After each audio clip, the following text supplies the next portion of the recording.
नमस्ते दोस्तों, कैसे हैं आप सभी? आप सभी का स्वागत है बिहार बोर्ड कक्षा 10 के भारतीय भवन सॉल्यूशन सीरीज में।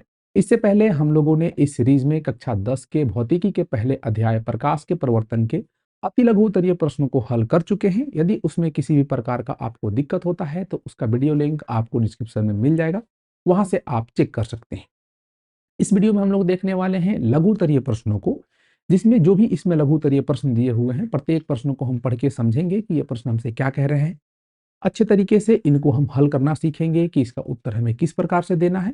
और मैं आपसे दावा कर सकता हूं कि यदि इस वीडियो को आप शुरू से अंत तक देखते हैं, प्रत्येक प्रश्न के आप विस्तार को मतलब प्रत्येक प्रश्न के आप सॉल्यूशन को मेरे द्वारा समझते हैं, तो इस अध्याय से जो भी प्रश्न आपको भविष्य में कभी भी मिलेंगे, आप उन्हें आसानी से हल कर पाएंगे।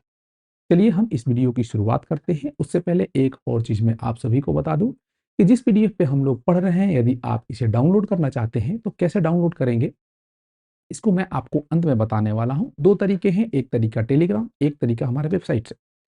तो चलिए हम इस वीडियो की शुरुआत करते हैं, प्रश्नों को पढ़ते हैं, समझते हैं कि ये प्रश्न क्या कह रहे हैं, उसके बाद इन्हें हम हल करेंगे। लघु उत्तरीय प्रश्न का पहला प्रश्न कह रहा है कि अपसारी, समानांतर और अभिसारी किरण पुंज से आप क्या समझते हैं, इसे बताना है। तो इस प्रश्न का उत्तर हम आसानी से दे सकते हैं। हम लोगों ने किरण और किरण पुंज के बारे में पढ़ रखा है और वहीं पे किरण पुंज के हमने प्रकार के बारे में पढ़ रखा है कि किरण पुंज तीन प्रकार के होते हैं। एक किरण पुंज अपसारी होता है, एक समानांतर होता है और एक अभिसारी होता है। और इसी के बारे में हमसे पूछ रहा है, तो एक एक करके इसको हम परिभाषित कर सकते हैं और लिख सकते हैं। यदि ये प्रश्न एग्जाम में पूछता है तो हम इसे इस प्रकार से लिखेंगे। यहाँ पे लिख देंगे अपसारी किरण पुंज। अपसारी किरण पुंज क्या होते हैं? ऐसे किरण पुंज होते हैं जिसमें जो प्रकाश की किरणें होती है या प्रकाश स्रोत से निकलकर फैलती हुई चली जाती है। इस प्रकार के उदाहरण क्या होते हैं, अगर इसका चित्र बनाने को आ जाए तो जैसे कि हम जानते हैं कि जो टॉर्च से प्रकाश निकलता है, ये एक बिंदु यहां से अगर हम इसको टॉर्च मान ले तो टॉर्च से निकलकर ऐसे फैलते हुए चला जाता है। तो इसमें किरणें क्या होती है ना, कि एक बिंदु से निकलकर फैलती है। तो इसको हम इस प्रकार से लिख सकते हैं। ऐसे ही समानांतर किरण पुंज में हम क्या लिख सकते हैं कि ऐसे किरण पुंज जिसमें सभी किरणें एक दूसरे के समानांतर होती हैं, समानांतर किरण पुंज होते हैं। यहाँ पर इसकी परिभाषा लिखनी हो तो समानांतर किरण पुंज ऐसे लिखकर और इसकी हम परिभाषा लिख सकते हैं कि ऐसे किरण पुंज जिसमें प्रकाश की किरणें प्रकाश स्रोत से निकलकर एक दूसरे के समानांतर चली जाती हैं, इसे हम समानांतर किरण पुंज कहते हैं। और इसका उदाहरण देना हो तो अनंत से आती हुई जो प्रकाश की किरणें होती हैं, इसे हम समानांतर किरण पुंज के रूप में मानते हैं। जैसे सूर्य से निकला हुआ प्रकाश जब धरती की तरफ आता है तो इसे हम समानांतर किरण पुंज का उदाहरण मानते हैं। ऐसे ही अगर हम अपसारी की बात करें तो टर्च से निकला हुआ जो किरण पुंज होता है वो अपसारी का उदाहरण हो जाता है। इसी प्रकार से अभिसारी किरण पुंज के बारे में अगर हमसे पूछ लिया जाए तो हम क्या कह सकते हैं कि ऐसे किरण पुंज जिसमें प्रकाश की किरणें प्रकाश स्रोत से निकलकर एक बिंदु पर आकर मिलती है, इन्हें हम प्रकाश का वो क्या बोलते हैं, अभिसारी किरण पुंज बोलते हैं। अगर इसका उदाहरण अगर आपसे पूछ लिया जाए तो इसके उदाहरण दिए जा सकते हैं। हम लोगों ने अवतल दर्पण के बारे में पढ़ रखा है और अवतल दर्पण का एक गुण हम लोगों ने पढ़ रखा है कि यदि ये एक अवतल दर्पण है और इसके मुख्य अक्ष के कोई भी समानांतर किरणें आती हैं तो दर्पण से परावर्तन के बाद प्रकाश का परावर्तन का नियम पालन करते हुए मुख्य अक्ष को एक बिंदु से काटती हुई जाती है। और ये कौन सा बिंदु होता है, इसको हम फोकस कहते हैं। तो इस प्रकार के उदाहरण जो दर्पण के मुख्य अक्ष के समानांतर आ रहे हैं, इस दर्पण के अवतल दर्पण के परिवर्तन के बाद ये एक बिंदु पे आके मिलते हैं। देखिए ये परिवर्तन के बाद क्या होते हैं, एक बिंदु पे आके मिलते हैं। इस प्रकार के उदाहरण अभिसारी किरण पुंज के उदाहरण होते हैं। और इसी कारण से कि अवतल दर्पण का गुण होता है कि इसके मुख्य अक्ष के आने वाली समानांतर किरणों को ये अपने एक बिंदु पे फोकस पे अभिसरित करता है, इसीलिए हम अवतल दर्पण को अभिसारी दर्पण भी कहते हैं। इस बात को भी आप ध्यान रखिएगा। इस चीज को हम लोगों ने पढ़ा है, आप सभी को याद ही होगा। आगे बढ़ते हैं, अगले प्रश्न को देखते हैं। अगला प्रश्न हमारा क्या कह रहा है, 2 नंबर प्रश्न है। यह कह रहा है पारदर्शी, पारभासी तथा अपारदर्शी पदार्थ में अंतर स्पष्ट कीजिए। हम लोगों ने प्रकाश के गुण के आधार पे कि किस पदार्थ से होकर प्रकाश पार कर पाएगा कि नहीं कर पाएगा, उसके आधार पे पदार्थों को हमने 3 प्रकार से बांटा था। वहां पे हमने समझा था कि एक पारदर्शी पदार्थ होते हैं, एक पारभासी होते हैं और अपारदर्शी पदार्थ होते हैं। तो इनमें क्या अंतर होता है, इस चीज को समझ लीजिए। हम जानते हैं कि पारदर्शी पदार्थ क्या होते हैं, ऐसे पदार्थ होते हैं जिनसे प्रकाश की किरणें लगभग पूर्ण रूप से आर पार हो जाती हैं। जैसे कांच, कांच से हम देखते हैं तो एक पार से दूसरे पार दिखाई देता है। क्यों दिखाई देता है? क्योंकि प्रकाश की किरणें आर पार जाती हैं तभी दिखाई देता है। तो इसका उदाहरण लिखने को आ जाए तो हम ऐसे लिख सकते हैं कि वैसे पदार्थ जिनसे होकर प्रकाश आसानी से पार कर जाता है उन्हें हम क्या कहते हैं, पारदर्शी पदार्थ कहते हैं। जैसे उदाहरण के रूप में साफ पानी, कांच या हवा। हवा से भी हमें आर पार दिख रहा होता है, हमें हवा तो नहीं दिख रहा होता है ना, तो ये भी पारदर्शी पदार्थ का उदाहरण होता है। कौन से पदार्थ होते हैं पारदर्शी, अगर कोई पूछे तो हम क्या बता सकते हैं, फिर से दोहराइएगा मेरे साथ, कि वैसे पदार्थ जिनसे प्रकाश की किरणें आर पार जाती हैं उन्हें हम क्या कहते हैं, पारदर्शी पदार्थ कहते हैं। ऐसे ही अपारदर्शी पदार्थ आता है।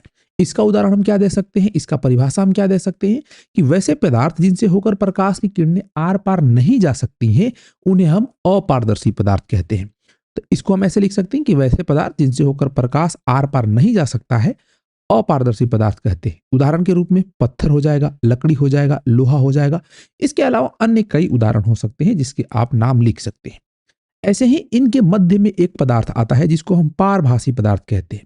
ये कैसे पदार्थ होते हैं, ये ऐसे पदार्थ होते हैं जिनसे प्रकाश की कुछ किरणें पार करती हैं और कुछ नहीं कर पाती हैं। इन्हें इसलिए बीच में रखा जाता है और इसे पारभासी पदार्थ कहा जाता है। इसका उदाहरण हम इस प्रकार से लिख सकते हैं या परिभाषा लिख सकते हैं कि वैसे पदार्थ जिनसे होकर प्रकाश का कुछ अंश पार कर पाता है और कुछ नहीं कर पाता है, कुछ परिवर्तित हो जाता है, वैसे पदार्थ पारभासी पदार्थ कहलाते हैं। जैसे तेल लगा कागज। आप एक काम कीजिएगा, आपके घर में तेल होगा, आप जिस पेज पे लिख रहे होंगे उस पे क्या कीजिएगा, थोड़ा सा तेल लेके रगड़ दीजिएगा, कहीं किसी हिस्से पे उस पे थोड़ा सा तेल लगा दीजिएगा और कुछ समय के लिए छोड़ दीजिएगा। उसके बाद आप देख पाएंगे कि कागज का वो हिस्सा जिस पे तेल लगा हुआ है धुंधला धुंधला उस पार दिखाई देगा, लेकिन जिधर तेल नहीं लगा हुआ है उधर नहीं दिखाई देगा। तो जिधर तेल नहीं लगा हुआ है वो अपारदर्शी हो जाएगा और जिधर तेल लगा हुआ है वो पारभासी का उदाहरण हो जाएगा। ऐसे ही घिसा हुआ कांच देख लीजिए। कांच क्या है, पारदर्शी पदार्थ का उदाहरण है, लेकिन जब वो घिस जाता है या पुराना हो जाता है तो उससे धुंधला धुंधला दिखाई देता है, साफ नहीं दिखाई देता है। क्यों नहीं दिखाई देता है, क्योंकि क्या होता है कि प्रकाश की किरणें कुछ पार कर पाती है, कुछ नहीं कर पाती है। हम लोगों ने प्रकाश पढ़ते समय, इसका इंट्रोडक्शन लेते समय ये समझा था ना कि प्रकाश एक ऐसा माध्यम है जिसकी सहायता से हम अपनी आंखों से देख पाते हैं किसी वस्तु को। कैसे देख पाते हैं, प्रकाश किसी वस्तु से टकराता है, टकराकर परावर्तित होकर हमारी आंखों पर आता है, तब भी हमें कोई वस्तु दिखाई देती है। जब उस वस्तु से प्रकाश पार करके हमारी आंखों तक पहुंचेगा तभी तो दिखाई देगी। अगर थोड़ा थोड़ा प्रकाश आएगा तो थोड़ा थोड़ा दिखाई देगी, पूरा प्रकाश आएगा तो पूरा प्रकाश दिखाई देगी। ऐसे ही इस प्रकार से तीनों पदार्थों को हम इसका परिभाषा लिख सकते हैं और उदाहरण भी दे सकते हैं। चलिए हम आगे बढ़ते हैं। आशा है कि ये दोनों प्रश्न आप सभी को समझ में आए होंगे। प्रश्न संख्या 3 कह रहा है कि प्रकाश के परिवर्तन के नियम को लिखें। हम जानते हैं कि प्रकाश के परिवर्तन के 2 नियम होते हैं, अति लघुत्तरीय प्रश्नों में भी हमने देखा था। और यहाँ पे हमसे पूछ रहा है कि ये 2 नियम कौन कौन से हैं, इसको लिख के हमें बताइए। तो हम इस प्रकार से इसको लिख सकते हैं कि प्रकाश के परिवर्तन के 2 नियम होते हैं। कौन से नियम? पहला नियम क्या होता है कि आपतित किरण, परावर्तित किरण तथा आपतन बिंदु पर खींचा गया अभिलंब तीनों एक ही समतल में होते हैं। इसको समझिए। ये एक समतल दर्पण ले लीजिए या कोई चिकना सतह ले लीजिए। ये हम समतल दर्पण ले लेते हैं, एक अच्छा प्रकाश का प्रवर्तक है। ये समतल दर्पण है। समतल दर्पण पे कोई प्रकाश की किरण आपतित हो रही है तो इसको हम आपतित किरण कहेंगे। इसको हम मान लेते हैं कि बिंदु ए से आ रही है और ये किसी दर्पण पे ओ बिंदु पे आकर आपतित हो रही है। तो जिस बिंदु पे ये आपतित हो रही है इसको हम आपतन बिंदु बोलते हैं।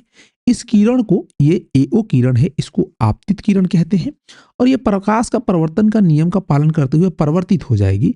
इसको हम परावर्तित किरण कहते हैं। इसको हम बी नाम दे देते हैं। ये बी बिंदु पे जा रही है इस प्रकार से। और इस बिंदु पर यदि हम एक लंब खींचें, इसको मिटाकर सही से खींचते हैं, तो इस बिंदु को हम अभिलंब कहते हैं। इसको हम NO नाम दे देते हैं। ये जो तीनों चीजें हैं, आपतित किरण, ये वाली आपतित किरण, ये अभिलंब और ये परावर्तित किरण, तीनों एक ही समतल में होती है। जैसे कि कागज वाला जो समतल है ना, उस समतल में होती है। किसी एक दिशा से देखिएगा तो ये तीनों एक लाइन में ही दिखाई देंगे। अगर आप इस साइड से देख रहे हैं तो ये किरण और ये किरण एक ही लाइन में दिखाई देंगे, लगेगा कि एक ही किरण है, इस प्रकार से दिखाई देंगे। ये प्रकाश का परिवर्तन का नियम कहता है। और प्रकाश का परिवर्तन का दूसरा नियम ये कहता है कि आपतन कोण और परावर्तन कोण आपस में बराबर होते हैं। आपतन कोण क्या होता है? ये जो आपतित किरण होती है ये, और ये जो अभिलंब है ये, इसके बीच का ये जो कोण बन रहा है इसको हम आपतन कोण कहते हैं। और ये अभिलंब और परावर्तित किरण के बीच का जो कोण होता है इसे हम परावर्तन कोण कहते हैं। ये दोनों आपस में बराबर होते हैं। आशा है कि प्रश्न संख्या 3 आप सभी को समझ में आया होगा। ये सबको पता होना चाहिए। यहाँ पे चित्र दिया गया है, हम चित्र भी बना देंगे। 4 नंबर प्रश्न को देखते हैं। ये कह रहा है कि वास्तविक और आभासी यानी कि काल्पनिक प्रतिबिंब में क्या अंतर है? यहाँ पे देखिए हमसे प्रश्न कह रहा है कि जो वास्तविक प्रतिबिंब होता है उसमें और आभासी प्रतिबिंब को ही हम काल्पनिक प्रतिबिंब के नाम से जानते हैं। इन दोनों प्रतिबिंबों में क्या अंतर है? तो अंतर दिखाने के लिए इसको हम इस प्रकार से भी लिख सकते हैं और इसको मैं लिखने का आप सभी को तरीका भी बता देता हूं कैसे लिखेंगे।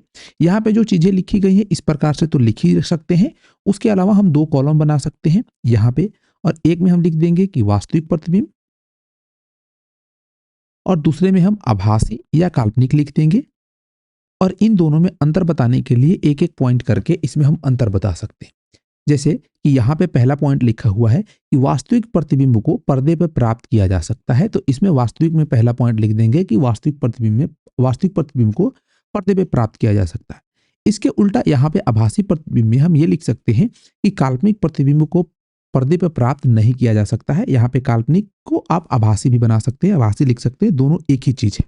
अगर ऊपर टॉपिक आभासी डाल रहे हैं तो आभासी आभासी लिखते हुए चलेंगे जहां भी आभासी प्रतिबिंब आएगा।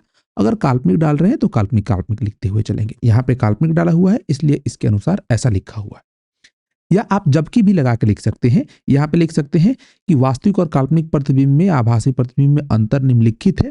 पहला नंबर पॉइंट कि वास्तविक प्रतिबिंब को पर्दे पे प्राप्त किया जा सकता है जबकि काल्पनिक प्रतिबिंब को पर्दे पे प्राप्त नहीं किया जा सकता है। इसी प्रकार से दूसरा नंबर पॉइंट हम लिखेंगे कि यह हमेशा वस्तु की अपेक्षा उल्टा बनता है। हम सब जानते हैं कि जो वास्तविक प्रतिबिंब होता है हमेशा उल्टा बनता है जबकि काल्पनिक प्रतिबिंब हमेशा वस्तु की अपेक्षा सीधा बनता है। इसी प्रकार से तीसरा पॉइंट भी लिख सकते हैं यहाँ पे यह परावर्तन के बाद किरणों के वास्तविक कटान से बनता है, और इसको लिख सकते हैं कि यह परावर्तन के बाद किरणों के काल्पनिक कटान से या काल्पनिक मिलान से बनता है। इसके अलावा जो भी अंतर हो सकते हैं उसको भी लिख सकते हैं। जैसे कि अंतर नंबर हम 4 ये लिख सकते हैं कि वास्तविक प्रतिबिंब हमेशा दर्पण के सामने बनता है जबकि काल्पनिक प्रतिबिंब हमेशा दर्पण के पीछे बनता है। ये अंतर भी हम लिख सकते हैं। इसके अलावा भी जो अंतर होंगे उसको भी हम लिख सकते हैं। प्रश्न नंबर 4 आप सभी को समझ में आ गया। चलिए आगे बढ़ते हैं, अगले प्रश्न को देखते हैं। 5 नंबर प्रश्न। 5 नंबर प्रश्न क्या कह रहा है कि समतल दर्पण द्वारा बने प्रतिबिंबों की किन्हीं 3 विशेषताओं का उल्लेख करें। हम सभी जानते हैं कि समतल दर्पण द्वारा जब भी किसी वस्तु का प्रतिबिंब बनता है तो उसकी कुछ विशेषताएं होती है। तो उन विशेषताओं में से हमें 3 विशेषताओं के बारे में चर्चा करना है या बताना है। तो हम जो भी आपको 3 अच्छे लगे या जो आप लिखना चाहते हैं उसको लिख सकते हैं। यहाँ पे हमने 3 क्या लिख रखा है कि समतल दर्पण द्वारा बने प्रतिबिंबों की 3 विशेषताएं निम्नलिखित है। कौन कौन सी विशेषताएं हैं? पहला विशेषता कि समतल दर्पण द्वारा बना प्रतिबिंब हमेशा सीधा और काल्पनिक होता है। हम सब जानते हैं कि सीधा प्रतिबिंब काल्पनिक होता है, तो यहाँ पे केवल ये भी लिख सकते हैं कि समतल दर्पण द्वारा बना प्रतिबिंब हमेशा सीधा होता है। समझने वाला समझ जाएगा कि सीधा प्रतिबिंब हमेशा काल्पनिक होता है, या दोनों चीजें भी हम एक साथ लिख सकते हैं। ऐसे ही दूसरी विशेषता हम ये लिख सकते हैं कि समतल दर्पण द्वारा बने प्रतिबिंब वस्तु के आकार के या बराबर होते हैं। जैसे कि जो समतल दर्पण के सामने जो वस्तु रखी होती है उसका आकार और जो प्रतिबिंब बनता है उसका आकार, ये दोनों आपस में बराबर होते हैं। वस्तु की ऊंचाई और प्रतिबिंब की ऊंचाई इसे ही कहते हैं।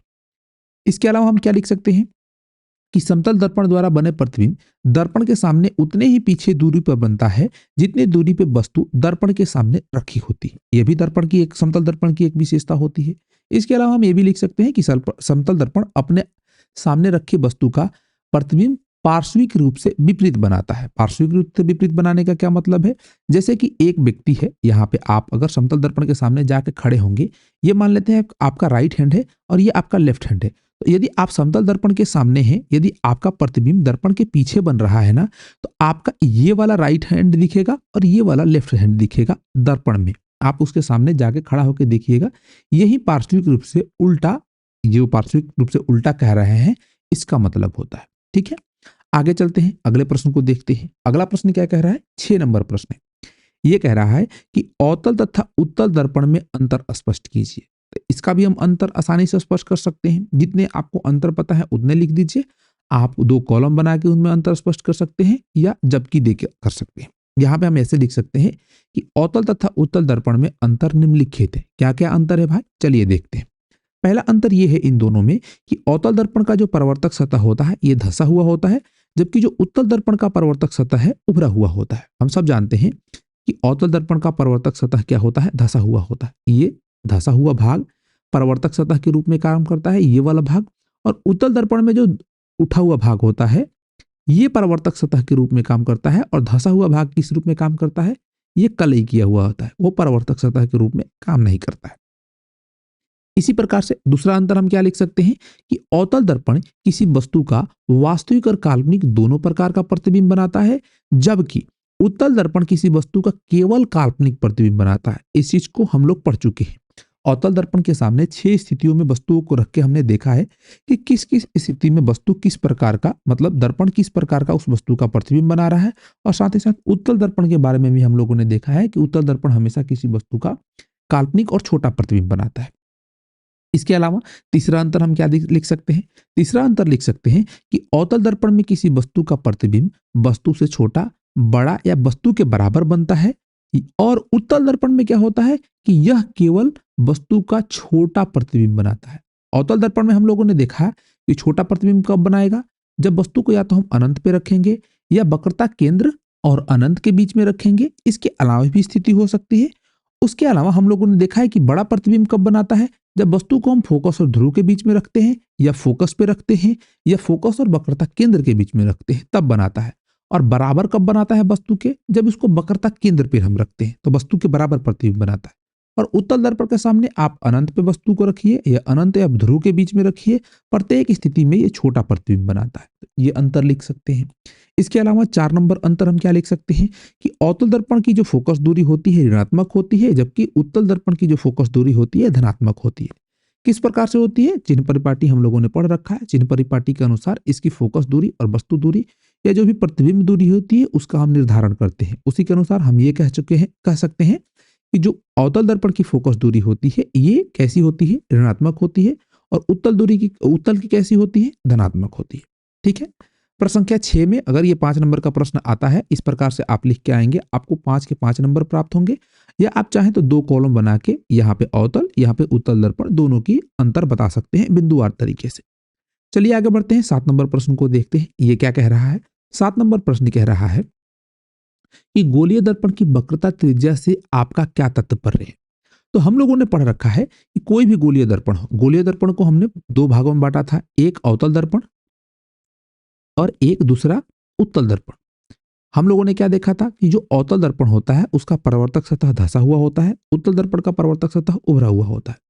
ये दोनों गोलीय दर्पण कहने का मतलब क्या होता है कि ये किसी खोखले कांच के गोले होते हैं जिनमें एक हिस्से को कलई करके एक दर्पण बनाया जाता है और दूसरे हिस्से को कलई करके दूसरा दर्पण बनाया जाता है। ये हमारा चित्र में जो दर्पण दिया हुआ है इसका परावर्तक सतह धंसा हुआ है, और ये एक अवतल दर्पण है। ये अवतल दर्पण है तो ये किसी न किसी खोखले गोले का भाग है। ये जिस खोखले गोले का भाग होगा तो गोला का एक केंद्र होगा, उसके केंद्र को हम वक्रता केंद्र कहते हैं। इसको क्या कहते हैं, वक्रता केंद्र कहते हैं। ये जिस खोखले गोले का भाग है उसको हम वक्रता केंद्र कहते हैं।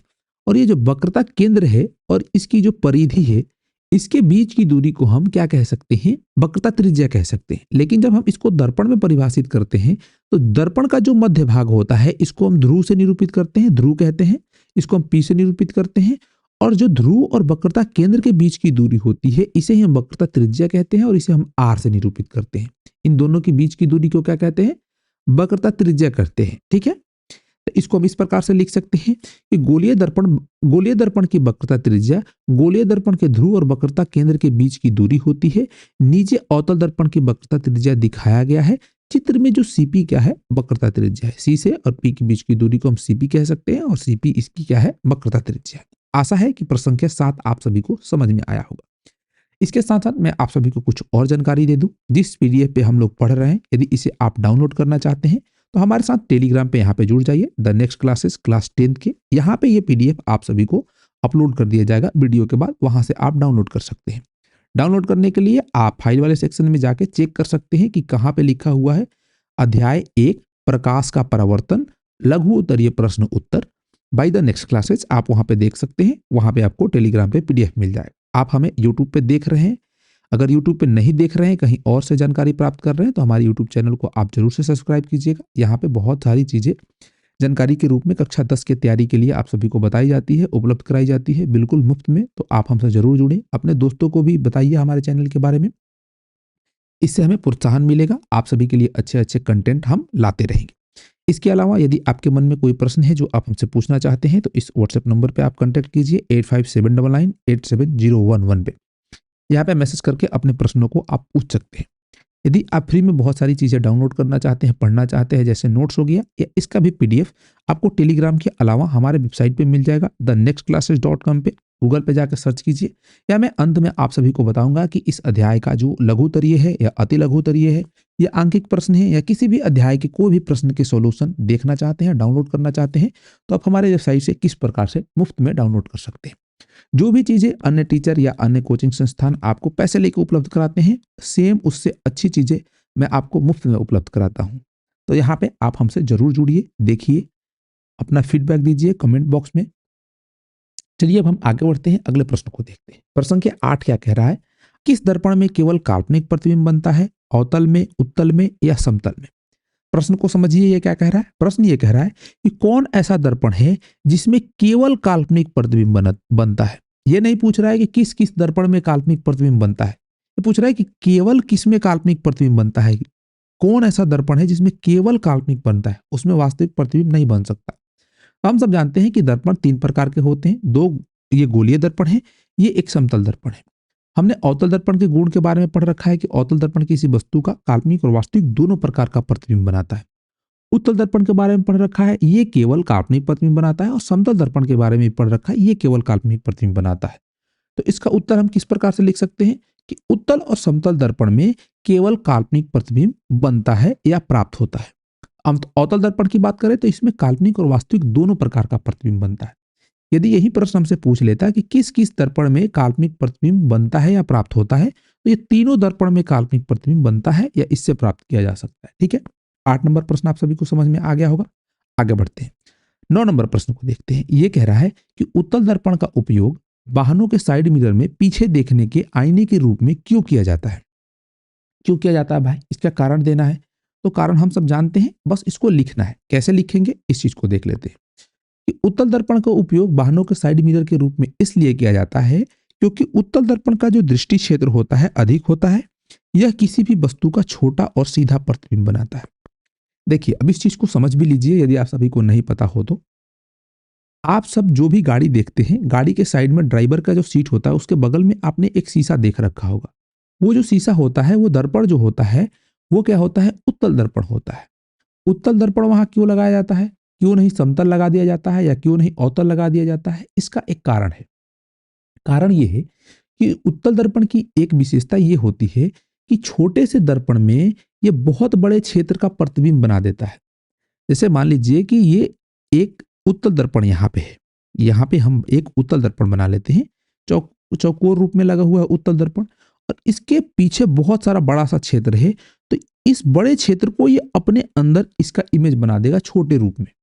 और इसकी खासियत ये होगी कि इस जो भी इमेज बनाएगा, मान लीजिए कि यहाँ पे कोई व्यक्ति खड़ा है, गाड़ी खड़ा है या कुछ भी खड़ा है, पेड़ पौधे हैं, तो इन सबका ये सीधा प्रतिबिंब बनाएगा। सीधा प्रतिबिंब बनाएगा तो हमें देखने में आसानी होगी, कोई दिक्कत नहीं होगा।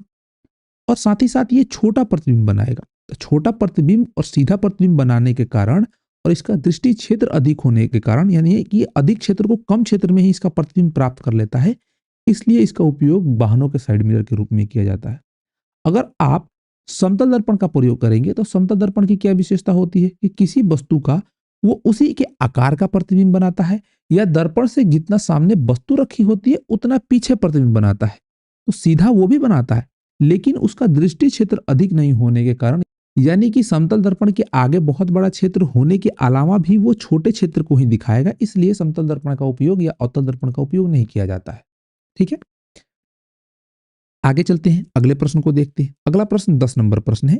यह बहुत ही इंपॉर्टेंट प्रश्न है, इसको मार्क कर लीजिएगा। ये बार बार एग्जाम में पूछा जाता है, 5 नंबर के रूप में या 3 नंबर के भी रूप में, तो अब इसे ध्यान रखिएगा। ये प्रश्न क्या कह रहा है, ये कह रहा है कि अवतल दर्पण में प्रमाणित करें कि F बराबर R/2। इसका मतलब क्या है कि ये अवतल दर्पण एक गोलीय दर्पण है। हम सभी जानते हैं कि गोलीय दर्पण में जो फोकस दूरी होती है वक्रता त्रिज्या की आधी होती है। अब इसे हमें ये दर्शाना है कि F बराबर R/2 होता है, ये कैसे होता है। इस चीज को दर्शाने के लिए मैं जो भी स्टेप बता रहा हूँ सभी चीजों को समझाते हुए चलूंगा। यहाँ पे उत्तर लिखा हुआ है, सभी प्रश्नों को जैसे मैं समझाते हुए आ रहा हूँ अगले पेज पे कुछ चीजें लिखी गई हैं, मैं आप सभी को समझाता हूं कि ये कैसे होगा। देखिए, ये अवतल दर्पण की बात कर रहा है, तो हम एक अवतल दर्पण ले लेते हैं। यहाँ पे हम इसका नाम दे देते हैं कि एम डैश है, हमने एक अवतल दर्पण ले लिया। इसका ये क्या होगा, इसका मध्य भाग ध्रुव होगा, इसका कोई वक्रता केंद्र सी होगा। वक्रता केंद्र और ध्रुव को जो मिलाने वाली सरल रेखा होगी, ये इसका मुख्य अक्ष कहलाएगी। ये हम सब जानते हैं, बेसिक चीजें जो पता है उसको हम लिख लेंगे। इसके अलावा हम एक काम करेंगे कि हमने एक किरण AB को आपतित होते हुए मान लिया। यहाँ पे हम आपतित होते हुए मान लेते हैं कि AB किरण आपतित हो रही है दर्पण पे। परावर्तन का नियम का पालन करते हुए ये फोकस से होकर गुजर जाएगी। इस बिंदु से होकर गुजरेगी, इसे हम फोकस कहते हैं। और इस किरण की विशेषता ये है कि ये जो किरण है ना, मुख्य अक्ष से बहुत ही नजदीक जा रही है। क्या हो रही है? मुख्य अक्ष से बहुत ही नजदीक जा रही है। परावर्तन के नियम से हम जानते हैं कि ये परावर्तित होकर निकल जाएगी ना, तो परावर्तन के नियम से जब इस बिंदु पे हम लंब डालेंगे ना, तो ये जो हमारा अभिलंब होगा वक्रता केंद्र से होकर ही जाएगा। क्योंकि हम जानते हैं कि जो भी त्रिज्या होती है, ये किसी गोलीय दर्पण का भाग है। ये खोखला गोला है तो गोला ही होगा, और जो केंद्र से त्रिज्या होती है किसी वृत्त के परिधि पे लंब होती है। तो इस स्थिति में ये वक्रता केंद्र वाली जो रेखा होगी, ये लंब का कार्य करेगी। और लंब का कार्य करेगी तो ये किरण प्रकाश के परावर्तन के नियम से आपतित किरण और अभिलंब के बीच का कोण आपतन कोण कहलाएगा। और परावर्तित किरण और अभिलंब के बीच का कोण क्या कहलाएगा? परावर्तन कोण कहलाएगा। इतना समझ गए? अब इसी चीज को हम भाषा के साथ लिख देंगे और सिद्ध करना शुरू करेंगे। कैसे सिद्ध करेंगे? बहुत ही सरल शब्दों में आपको मैं समझा दूंगा। आपको इसके बाद कभी दिक्कत नहीं होने वाली। क्या है? हम यहाँ पे लिख देंगे कि माना कि एम डैश हमारा एक अवतल दर्पण है। हमने माना ना कि एम डैश हमारा एक अवतल दर्पण है, जिसमें हम क्या लिख देंगे कि जिसका ध्रुव P है तथा वक्रता केंद्र C है। यहां तक किसी को दिक्कत नहीं होनी चाहिए। जब इन दोनों रेखाओं को मिलाएंगे तो ये PC या CP रेखा बनेगी। ये मुख्य अक्ष कहलाएगी। PC इसका मुख्य अक्ष है, इसको भी हम लिख देंगे। जो भी चीजें हमें पता है या जो भी चीजें हम कर रहे हैं उसको हम शब्दों में लिखते हुए जाएंगे। इसके बाद हमने क्या करा कि किरण AB एक अवतल दर्पण के मुख्य अक्ष के समानांतर आती हुई आपतित किरण है, जो बहुत ही नजदीक आपतित होती है। किसके आपतित होती है? यहाँ पे फिर से इसको पढ़ लेते हैं। एक किरण AB अवतल दर्पण के मुख्य अक्ष के समानांतर और बहुत ही नजदीक आपतित होती है। हमने ये माना ना कि AB आपतित किरण है और मुख्य अक्ष के नजदीक है, इसी को शब्दों में लिख दिया है। उसके बाद परावर्तन के नियम का पालन करते हुए यह किरण दर्पण से परावर्तन के बाद दर्पण के मुख्य फोकस F से होकर गुजरती है। परावर्तित होगी तो इस बिंदु से जाएगी। इस बिंदु को ही हम फोकस कहते हैं। जहां से ये बिंदु काटेगी मुख्य अक्ष को, इसे हम फोकस कहते हैं। इसकी भी परिभाषा हमने अति लघुत्तरीय प्रश्न में देख रखा है या थ्योरी के रूप में पढ़ रखा है। अब इसके आगे इस चित्र के अनुसार जब इसको हम आपस में मिलाएंगे तो ये अभिलंब का कार्य करेगा। चित्र में CP दर्पण की सतह पर अभिलंब है, ये भी हमने समझ लिया। अभिलंब और आपतित किरण के बीच को आपतन कोण कहेंगे और परावर्तित किरण और अभिलंब के बीच को परावर्तन कोण कहेंगे। परावर्तन के नियम से ये दोनों बराबर होते हैं, तो परावर्तन के नियम से हम इन दोनों कोणों को बराबर लिख देंगे। ये कौन से कोण है? ABC ये वाला कोण और CBF ये वाला कोण। इसको CBF ऐसे लिख के हम समीकरण नंबर 1 मान लेते हैं। इसको हमने I नाम दिया, इसको हमने R नाम दिया, तो इसको हम इस प्रकार से भी लिख सकते हैं, कोण I बराबर कोण R। ये भी समीकरण नंबर 1 ही है। इसके बाद हम क्या करेंगे? यहां पे हम देखेंगे कि जो AB किरण है और CP किरण है, चित्र में देखिए यहां पे ये AP किरण को हमने माना है ना कि मुख्य अक्ष के समानांतर है, ये दोनों समानांतर हैं। और इस किरण को, ये जो CB अभिलंब है, इसको हम तिर्यक रेखा मान ले, तो ये वाला कोण और ये वाला कोण क्या आपस में बराबर नहीं हो जाएंगे? दोनों हो जाएंगे। ये दोनों कोण आपस में बराबर है। कौन कौन से कोण? ये कोण, ये वाला कोण और ये वाला कोण एकांतर कोण से आपस में बराबर है। तो इन दोनों को हम लिख देंगे कि ABC कोण बराबर है किसके? BCF कोण के बराबर है। किस चीज से? एकांतर कोण से। ये दोनों आपस में बराबर है। समीकरण 1 में ये कोण आपस में बराबर है। समीकरण 2 में हम इन दोनों कोणों को आपस में बराबर कर लेंगे। तो ये कोण जब आपस में बराबर है और ये कोण आपस में बराबर है, तो ये दोनों भी आपस में बराबर होंगे। इन दोनों समीकरण से हो जाएंगे कि नहीं हो जाएंगे? बेसिक मैथ्स में आता है। कोण के बारे में हम लोगों ने पढ़ रखा है, तिर्यक कोण के बारे में पता है। तो जब ये दोनों कोण आपस में बराबर होंगे तो यहां पे हम देखेंगे कि ये एक त्रिभुज बन रहा है। बन रहा है कि नहीं? इस त्रिभुज में दो कोण आपस में बराबर हैं, तो इस विशेषता के आधार पर हम इस त्रिभुज को पहचान सकते हैं कि ऐसा त्रिभुज जिसमें दो कोण आपस में बराबर हैं वो समद्विबाहु त्रिभुज कहलाता है। इतना तो पता है सबको, समद्विबाहु त्रिभुज कहलाएगा। जब ये समद्विबाहु त्रिभुज कहलाएगा तो हम सब जानते हैं कि यदि किसी समद्विबाहु त्रिभुज में या किसी भी त्रिभुज में दो कोण आपस में बराबर हैं, तो बराबर कोणों के सम्मुख भुजाएं आपस में बराबर होती है। तो इस कोण की सम्मुख भुजा ये है, इस कोण की सम्मुख भुजा ये है, तो ये भुजा आपस में बराबर होंगे। आपको दिख रहा है कि ये दोनों भुजाएं आपस में बराबर होंगी समद्विबाहु त्रिभुज के अनुसार। तो इसको भी हम लिख लेंगे। आगे चल के मैं आपको समझाता हूं कि कैसे लिख लेंगे।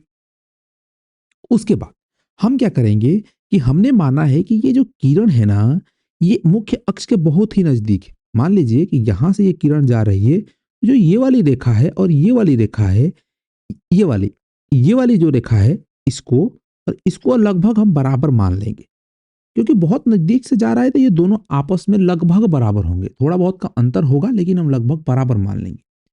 तो जब ये रेखा, ये दोनों आपस में बराबर हैं, ये दोनों आपस में बराबर हैं, तो इन दोनों को हम आपस में बराबर नहीं दिखा सकते हैं। तो हमने आगे क्या लिखा है, देखिए, ये एबीसी जो कोण है, बीसीएफ के बराबर माना है एकांतर कोण से, और समीकरण 1 और 2 से इन दोनों कोणों को हम आपस में दिखा सकते हैं कि ये दोनों कोण आपस में बराबर हैं। कौन से कोण? ये वाले कोण। ये दोनों कोण आपस में बराबर हैं। जब ये दोनों कोण आपस में बराबर हैं, तो ये हम ये कह सकते हैं कि समीकरण 3 इसको मान लिया, तो ये कोण समीकरण 3 से त्रिभुज बीसीएफ है, एक समद्विबाहु त्रिभुज है जिसमें कोण आपस में बराबर हैं, तो इसकी सम्मुख भुजाएं भी बराबर होंगी। सम्मुख भुजा बीएफ और एफसी हो जाएंगी। यहां पे देखेंगे कि इसकी सम्मुख भुजा बीएफ हो जाएगी, ये बीएफ, और इसकी सम्मुख भुजा एफसी हो जाएगी, इसकी सम्मुख भुजा। तो जब ये दोनों भुजाएं ये आपस में बराबर हैं, और चूंकि हमने माना है कि बिंदु पी ध्रुव के बहुत ही नजदीक है, तो बीएफ को हमने पीएफ के बराबर मान लिया कि ये लगभग दोनों बराबर हैं। जब ये दोनों आपस में बराबर हैं, तो इससे, इससे और इससे ये बी एफ एफ सी के बराबर है, ये बी एफ पी एफ के बराबर है, तो ये दोनों आपस में बराबर नहीं हो सकते। इन दोनों को हमने आपस में बराबर कर दिया।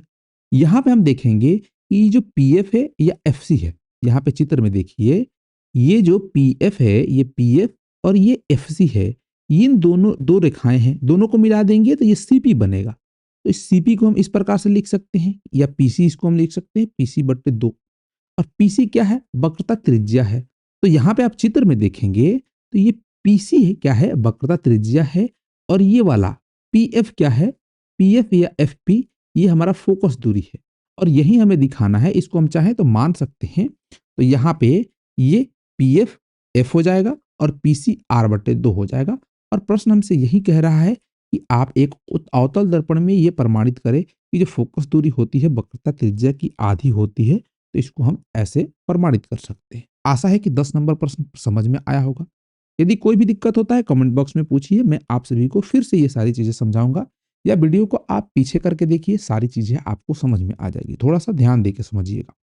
इसमें समझने वाली चीजें हैं, आप याद करना चाहें तो याद करने वाले बच्चे याद भी कर लेते हैं कि कैसे कैसे लिखना है एक एक लाइन, लेकिन मैं आपको कोशिश करूंगा कि समझा के सभी प्रश्नों को बताते हुए चलो, ठीक है।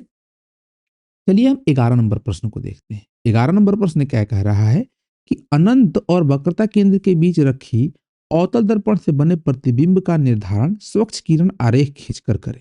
क्या कह रहा है कि अनंत और वक्रता केंद्र, ये हमारा एक अवतल दर्पण है।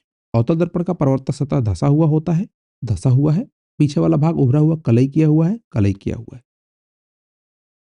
इसमें इसके मध्य भाग को हम ध्रुव कहते हैं। केंद्र को, वक्रता केंद्र को वक्रता केंद्र कहते हैं। इसके बीच की दूरी को वक्रता त्रिज्या कहते हैं। इसके मुख्य अक्ष के समानांतर आने वाली किरण यदि समानांतर है मुख्य अक्ष के, परावर्तित होकर जिस बिंदु को मुख्य अक्ष पे काटेगी, इसको फोकस कहते हैं। ये हमारा फोकस है। और वक्रता केंद्र के बाद की दूरी होती है, इसको हम अनंत कहते हैं।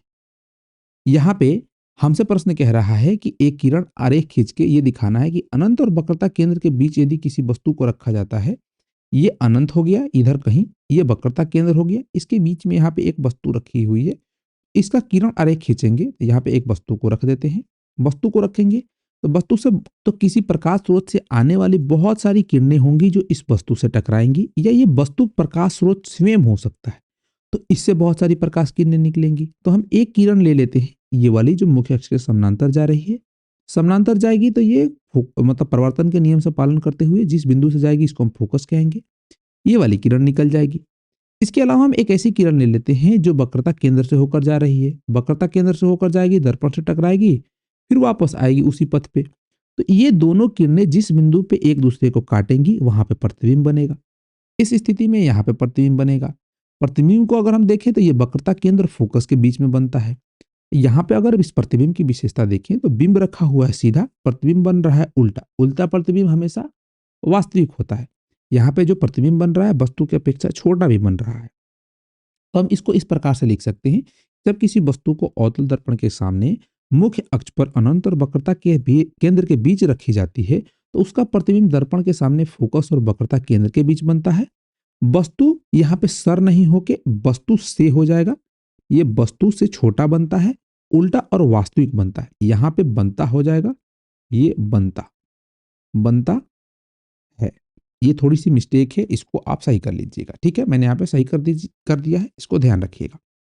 आगे चलते हैं, अगले प्रश्न को देखते हैं। अगला प्रश्न क्या कह रहा है कि निम्नलिखित चित्र के किरण आरेख को पूरा करके प्रतिबिंब का स्थान निर्धारित करें। तो कैसे करना है, यहाँ पे हमें जो चित्र दिया हुआ है ना बुक में, आप बुक को देखेंगे तो हमें एक अवतल दर्पण दिया हुआ है। अवतल दर्पण का मुख्य अक्ष दिया हुआ है और मुख्य अक्ष के सामने एक यहाँ पे वस्तु रख दी गई है और वस्तु के अलावा यहाँ पे फोकस और वक्रता केंद्र को निर्धारित कर दिया गया है। तो यहाँ पे स्थिति के अनुसार आपको पता होना चाहिए कि किस स्थिति पे कहाँ पे वस्तु को अवतल दर्पण के सामने रखते हैं तो कैसा प्रतिबिंब प्राप्त होता है। ये वस्तु फोकस और वक्रता केंद्र के बीच में रखा हुआ है तो यहाँ से बहुत सारी किरणें अगर इसको हम प्रकाश स्रोत मान लें तो बहुत सारी किरणें निकलेंगी। हम एक ऐसी किरण लेते हैं जो मुख्य अक्ष के समानांतर है। मुख्य अक्ष के समानांतर है तो परावर्तित होकर फोकस से होकर गुजरेगी, फोकस से होकर निकल जाएगी। इसके अलावा हम एक ऐसी किरण लेते हैं जो वक्रता केंद्र से होती हुई जाएगी। तो इसको हम क्या करेंगे, ऐसी किरण लेंगे जो दर्पण पर जा रही है और लंबवत है और जब ये परावर्तित होगी तो वक्रता केंद्र से होती हुई गुजर जाएगी। तो ये वक्रता केंद्र से होकर गुजरेगी तो यहाँ पे आगे कहीं काटेगी। ये प्रतिबिंब कहाँ बनता है, वक्रता केंद्र और अनंत के बीच बनता है। और इस प्रतिबिंब की विशेषता ये होती है कि ये उल्टा होता है, वस्तु से बड़ा होता है और वास्तविक होता है। तो यहाँ पे हम लिखने की नहीं है, यहाँ पे हमें बोल रहा है कि चित्र को पूरा कीजिए। जो भी चित्र दिया हुआ है, प्रतिबिंब दिया हुआ है, इसका किरण आरेख खींचिए। तो इस प्रकार से हम इसका किरण आरेख खींच सकते हैं। फिर इसी में एक दूसरा प्रश्न दिया हुआ है। इस स्थिति में ऐसे ही दर्पण दिया हुआ है, मुख्य अक्ष दिया हुआ है, वक्रता केंद्र दिया हुआ, फोकस दिया हुआ है और एक वक्रता केंद्र पर सीधा वस्तु रख दी गई है। हम सब जानते हैं कि किसी भी वस्तु को यदि अवतल दर्पण के सामने वक्रता केंद्र पे आप रखेंगे तो उसका प्रतिबिंब वक्रता केंद्र पे ही प्राप्त होता है, वस्तु के बराबर प्राप्त होता है और उल्टा प्राप्त होता है। तो इस प्रकार से इसका हम किरण आरेख खींच देंगे।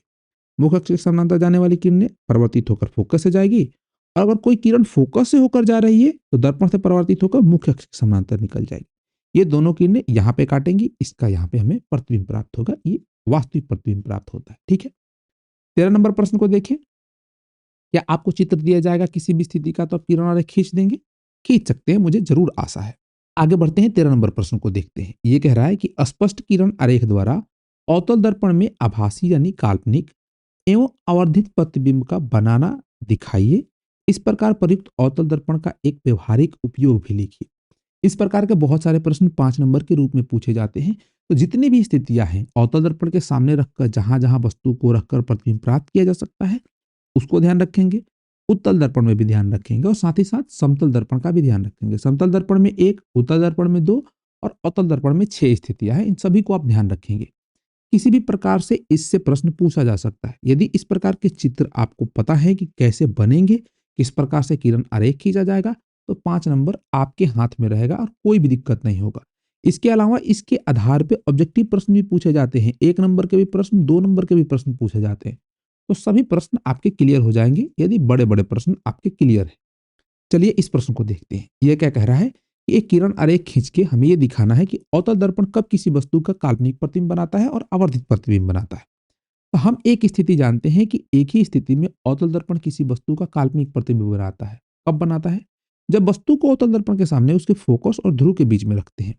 यहां से लेकर यहां तक इस दूरी में कहीं भी वस्तु को रख दीजिए, अवतल दर्पण उसका काल्पनिक प्रतिबिंब बनाएगा। तो इस स्थिति में हमने यहाँ पे एक वस्तु को रख दिया।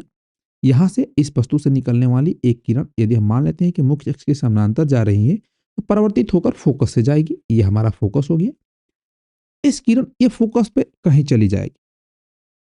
इसके अलावा एक हम ऐसी किरण लेते हैं जो अवतल दर्पण के कैसे जा रही है, लंबवत जा रही है। ऐसे जाएगी कि अवतल दर्पण पे लंबवत पड़ेगी, तो उसी पथ पर वापस लौट के आ जाएगी। यहाँ पे ये मिस्टेक है, यहाँ पे ये जो किरण का चिन्ह है ना, इसको इधर बना लीजिएगा और इसको इधर बना लीजिएगा। इस बात का भी ध्यान रखिएगा।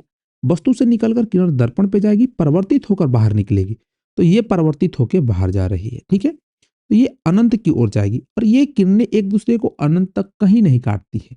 लेकिन इसका जो प्रतिबिंब हमें प्राप्त होता है दर्पण के पीछे प्राप्त होता है, काल्पनिक कटान से प्राप्त होता है। और इस स्थिति में जो वस्तु का प्रतिबिंब बनता है, ये सीधा बनता है, बड़ा बनता है और काल्पनिक बनता है। तो इसको हम इस प्रकार से लिख भी सकते हैं, लेकिन लिखने के लिए नहीं कह रहा है, केवल कह रहा है कि किरण आरेख बना के दिखाइए। तो हम किरण आरेख बना के दिखा रहे हैं। उसके अलावा आगे प्रश्न में हमसे पूछ रहा है कि इस प्रकार प्रयुक्त अवतल दर्पण का एक व्यवहारिक उपयोग बताएं। तो व्यवहारिक उपयोग का मतलब है कि अवतल दर्पण का उपयोग कहाँ किया जाता है दैनिक जीवन में, ये एक उपयोग बता दीजिए। कई सारे उपयोग हैं, हम एक लिख सकते हैं। हम यहाँ पे क्या लिख सकते हैं, इस प्रकार प्रयुक्त अवतल दर्पण का व्यवहारिक उपयोग दाढ़ी बनाने वाले दर्पण के रूप में किया जाता है या होता है। ठीक है, 13 नंबर प्रश्न हो गया। और जितने नंबर का यह प्रश्न होगा, यदि कोई शब्द की त्रुटि आपकी नहीं है, कोई चित्र में त्रुटि नहीं है, तो पूरे के पूरे नंबर आपको प्राप्त होंगे। अक्सर ऐसे प्रश्न 5 नंबर के रूप में पूछे जाते हैं। चलिए आगे बढ़ते हैं, अगले प्रश्न को देखते हैं। 14 नंबर प्रश्न क्या कहता है। 14 नंबर प्रश्न कह रहा है, यदि 25 सेंटीमीटर फोकस दूरी के अवतल दर्पण की सहायता से सीधा प्रतिबिंब बनाना हो, तो दर्पण से वस्तु की दूरी का परास क्या होना चाहिए, प्रतिबिंब की प्रकृति क्या होगी, प्रतिबिंब वस्तु वस्तु से बड़ा होगा या छोटी। इस परिस्थिति में प्रतिबिंब के बनने की क्रिया को दर्शाने के लिए एक किरण आरेख खींचे। प्रश्न लंबा है, इसको फिर से पढ़ने का और समझने का प्रयास करते हैं। यह प्रश्न कह रहा है, यदि 25 सेंटीमीटर फोकस दूरी वाला कोई अवतल दर्पण है, एक अवतल दर्पण है जिसकी फोकस दूरी क्या है, 25 सेंटीमीटर। यहाँ पे हम लिख लेते हैं फोकस दूरी 25 सेंटीमीटर है।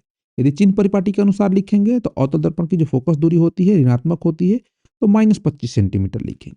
तो इसकी वक्रता त्रिज्या क्या हो जाएगी, माइनस का 50 सेंटीमीटर हो जाएगी यहाँ पे, ठीक है। ये कह रहा है कि यदि इसकी सहायता से आपको एक सीधा प्रतिबिंब बनाना है, सीधा प्रतिबिंब बनाना है, इसका मतलब क्या है कि काल्पनिक प्रतिबिंब बनाना है। कैसा प्रतिबिंब बनाना है, सीधा प्रतिबिंब हमेशा काल्पनिक होता है, तो काल्पनिक प्रतिबिंब बनाना है।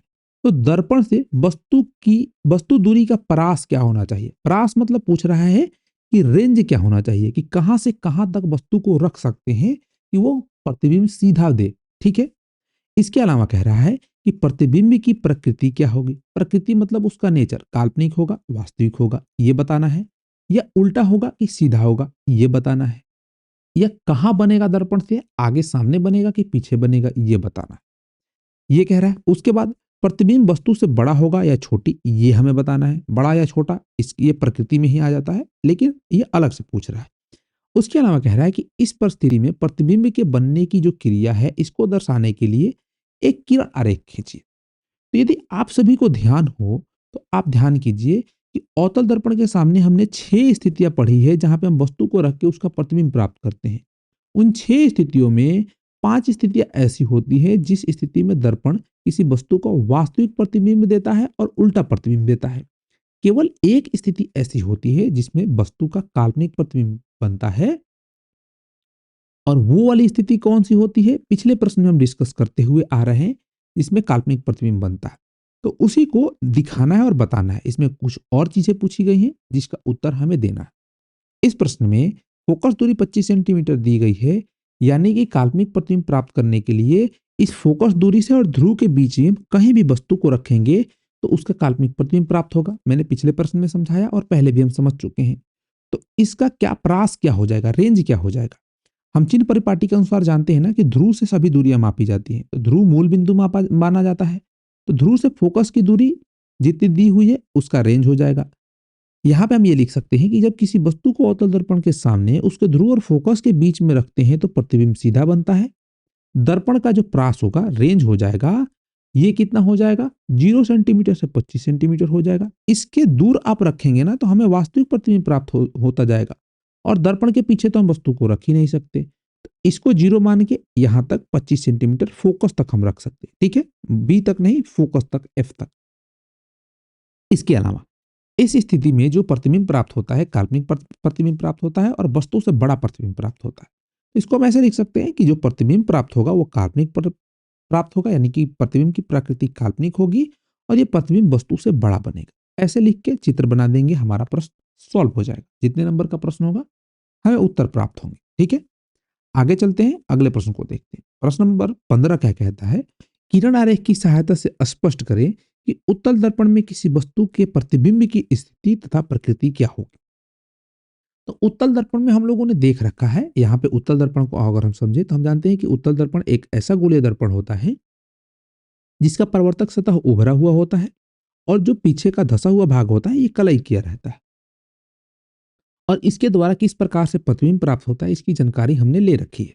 हमने देखा है कि यदि वस्तु को आप अनंत पे रख दीजिए तो, या अनंत और इसके ध्रुव के बीच में रख दीजिए तो, इसका जो फोकस दूरी होता है दर्पण के पीछे होता है, वक्रता केंद्र भी दर्पण के पीछे होता है। तो इसमें अवतल दर्पण जैसी स्थितियां नहीं बनती है कि कहाँ कहाँ वस्तु को रखेंगे। एक स्थिति ये बनेगी, या तो आप ध्रुव पे सटा के रख दीजिए वस्तु को, या ध्रुव के बाद रखिए तो ध्रुव के बाद कहाँ रखेंगे, जो भी स्थिति बनेगी ये अनंत पे होगी, ये अनंत और ध्रुव के बीच में होगी। तो ये दो स्थितियों में प्रतिबिंब बनता है। तो इस स्थिति में हमने अनंत और ध्रुव के बीच वाली स्थिति ले ली है। यहाँ पे कहीं पे भी आप वस्तु रख दीजिए, इसका प्रतिबिंब हमें काल्पनिक प्राप्त होगा। तो कैसे प्राप्त होगा ये पूछ रहा है कि उत्तल दर्पण के सामने किसी वस्तु का प्रतिबिंब की स्थिति और प्रकृति हमें बतानी है। तो हम इसकी प्रकृति जानते हैं। आप ध्यान रख लीजिएगा कि उत्तल दर्पण हमेशा काल्पनिक प्रतिबिंब बनाता है और किसी वस्तु का छोटा प्रतिबिंब बनाता है। तो देखिए, वस्तु को यदि हम यहाँ पे रख रहे हैं या कोई प्रकाश स्रोत है जिससे प्रकाश किरणें निकल रही हैं, तो एक किरण हम लेते हैं जो मुख्य अक्ष के समानांतर जाएगी। मुख्य अक्ष के समानांतर जाएगी तो ये किरण परावर्तित होगी ना जब, तो ये ऐसा प्रतीत होगा देखने वाले को कि ये दर्पण के फोकस से आ रही है। तो ये इसको डैश डैश करके हम इस लाइन को मिला देंगे। ऐसे ही एक किरण हम ऐसे लेते हैं जो इसके वक्रता केंद्र की ओर जा रही है। तो वक्रता केंद्र की ओर जाएगी तो ये दर्पण पे लंब होगी, जिस पथ पे जा रही होगी उसी पथ पे वापस चली आएगी। और इन दोनों किरणों को वक्रता केंद्र की ओर ले जाते हुए और फोकस के ले जाते हुए मिलाएंगे तो यहाँ पे ये दोनों कटेंगे और यहीं पे प्रतिबिंब बनेगा। और ये वाली स्थिति है। कहीं भी रख लीजिए, फोकस और ध्रुव के बीच में ही प्रतिबिंब प्राप्त होता है उत्तल दर्पण में। आप अनंत पे भी रखिएगा तो भी फोकस पे प्राप्त होगा, और अनंत और फोकस के बीच में रखिएगा तो इनके बीच में प्राप्त होगा। तो इसको हम ऐसे लिख सकते हैं कि उत्तल दर्पण के सामने किसी वस्तु को रखने पर उसका प्रतिबिंब हमेशा वस्तु से छोटा, दर्पण के पीछे सीधा और काल्पनिक बनता है। इसकी प्रतिबिंब की प्रकृति और स्थिति हमने दोनों लिख दिया। ठीक है, चलिए आगे बढ़ते हैं, अगले प्रश्न को देखते हैं। अगला प्रश्न क्या है, 16 नंबर प्रश्न है। 16 नंबर प्रश्न कह रहा है कि कल्पना कीजिए कि आप एक चमकीले कागज से ढके बेलनाकार खंभे के सामने खड़े हैं। इस प्रकार से बने बेलनाकार दर्पण में आप अपना किस प्रकार से प्रतिबिंब देखेंगे। ये भी एक अच्छा सा प्रश्न है, इसको समझना जरूरी है। ये प्रश्न क्या कहता है कि मान लीजिए कि आप कोई खंभा है, ये एक खंभा है, घर में या कहीं भी मंदिर पे या कहीं भी आप खंभा लगा हुआ जरूर देखे होंगे। ये एक मान लेते हैं खंभा है। ये खंभा कैसा है, बेलनकार है। बेलनकार मतलब कि ये गोलाकार है, इसके सिरे गोलाकार है और ये ऐसा खंभा है। हम खंभे को मान लेते हैं कि खंभे पे चारों तरफ शीशा लगा हुआ है या कोई चमकीला पदार्थ से ढका हुआ है। ये कह रहा है कि चमकीला कागज से ढका हुआ है। चमकीला कागज आता है, पन्नी आता है, उससे ढका हुआ है। तो आप अगर उसके सामने खड़े हो रहे हैं तो आपका प्रतिबिंब कैसा प्राप्त होगा ये बताना है। तो इसमें क्या है कि आप देखेंगे ना तो ये गोल है ना, ऐसे गोल, इसका परावर्तक सतह जो गोल बना हुआ है आप देखेंगे तो ये ऐसे गोल गोल बना हुआ है। खंभा अगर बेलनाकार है तो गोल हिस्सा ही तो बना होगा ना। तो ये गोल बना हुआ है और जो परावर्तक सतह है ये उभरा हुआ है। हम जानते हैं कि जिस भी गोलीय दर्पण का परावर्तक सतह उभरा होता है उसको हम उत्तल दर्पण कहते हैं। और पिछले ही प्रश्न में हम समझ के आ रहे हैं कि उत्तल दर्पण हमेशा किसी वस्तु का छोटा और कैसा काल्पनिक प्रतिबिंब बनाता है। कैसा प्रतिबिंब बनाता है, छोटा और काल्पनिक, या हम कह सकते हैं आभासी प्रतिबिंब बनाता है।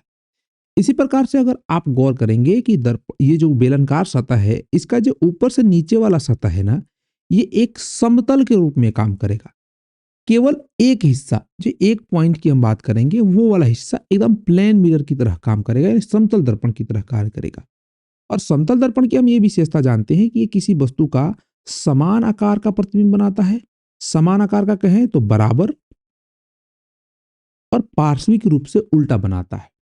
तो ये खंभा किस प्रकार से प्रतिबिंब बनाएगा, ये समतल दर्पण की तरह भी काम करेगा और उत्तल दर्पण की भी तरह काम करेगा।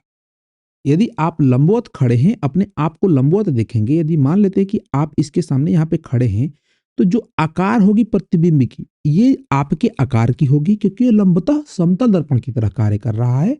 और जो आप देखेंगे कि ये वाला हिस्सा है, ये उत्तल दर्पण की तरह काम कर रहा है और उत्तल दर्पण हमेशा किसी वस्तु का छोटा प्रतिबिंब बना रहा है, तो जो आपके शरीर की चौड़ाई होगी ना, ये उसको पतला करके दिखाएगा।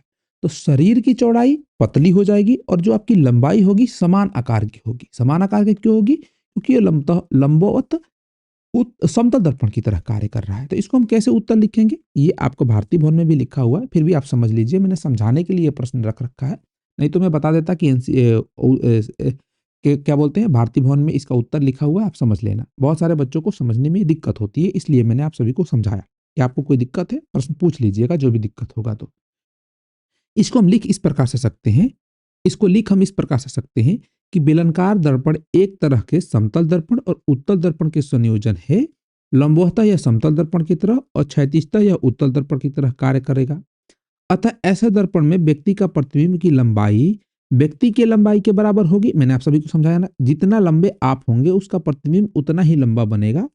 लेकिन परंतु व्यक्ति के शरीर की जो चौड़ाई है प्रतिबिंब के शरीर की चौड़ाई से कम होगी। क्यों कम होगी? क्योंकि उत्तल दर्पण हमेशा वस्तु का छोटा ही प्रतिबिंब बनाता है।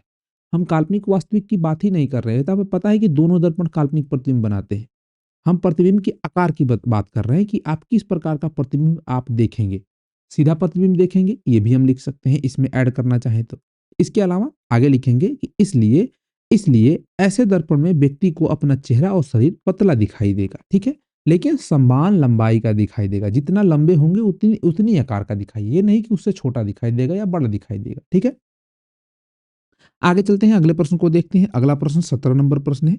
ये शायद लघु उत्तरीय का अंतिम प्रश्न है। ये क्या कह रहा है? ये कह रहा है कि निम्नलिखित परिस्थितियों में जिस प्रकार के दर्पण का उपयोग किया जाता है उनका नाम बताएं और अपने उत्तर का कारण दें। यहाँ पे पहला कह रहा है कि कार के हेडलाइट में किसका उपयोग किया जाता है। हम सभी जानते हैं कि कार का जो हेडलाइट होता है, जहाँ पे बल्ब लगा रहता है, वहां पे परावर्तक सतह के रूप में अवतल दर्पण का प्रयोग किया जाता है। अवतल दर्पण का प्रयोग क्यों किया जाता है? यहाँ पे आप गौर करेंगे तो जो हेडलाइट होता है, ये मान लीजिए कि लाइट है, तो लाइट के फोकस पे ये बल्ब लगा होता है। तो प्रकाश की किरणें जो भी निकलती है दर्पण से, ये टकराती हैं और इसके मुख्य अक्ष के समानांतर निकल जाती हैं।